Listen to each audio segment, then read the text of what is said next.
নমস্কার বন্ধুরা, তোমাদের আজকে আমি একটা নতুন রেসিপি করে দেখাবো উচ্ছে দিয়ে।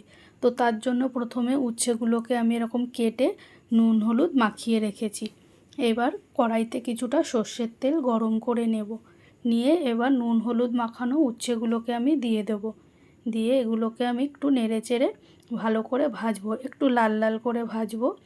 তো দেখো আমার উচ্ছেগুলোকে লাল লাল করে ভাজা হয়ে গেছে। এইবার উচ্ছেগুলোকে আমি তুলে নেব। এইবার তুলে নিয়ে এইবার একটা মশলা করব। একটু রসুন, আদা আর কাঁচা লঙ্কা বেটে নেব। তারপরে ওই উচ্ছে ভাজা তেলের মধ্যে জিরে, শুকনো লঙ্কা ফোড়ন দিয়ে এবার একটা পেঁয়াজ কুচি দেব। পেঁয়াজটাকেও একটু ভালো করে ভেজে নেব। এবার দেব একটা টমেটো কুচি। টমেটো কুচিটাকে 1 চামচ নুন দেব, দিয়ে এবার এটাকেও একটু ভালো করে ভেজে নেব।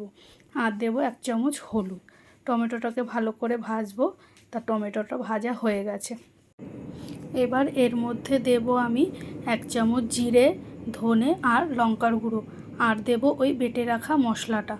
এবার মশলার বাটিটা ধুয়ে একটু জল দেব, দিয়ে মশলাটাকে আমি ভালো করে কষিয়ে নেব। ভালো করে কষবো যতক্ষণ না তেল ছাড়ছে। তো দেখো আমার মশলাটা কষা হয়ে গেছে।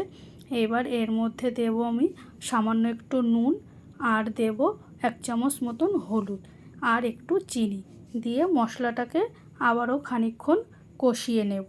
তো দেখো মশলাটা প্রায় কষা হয়ে গেছে।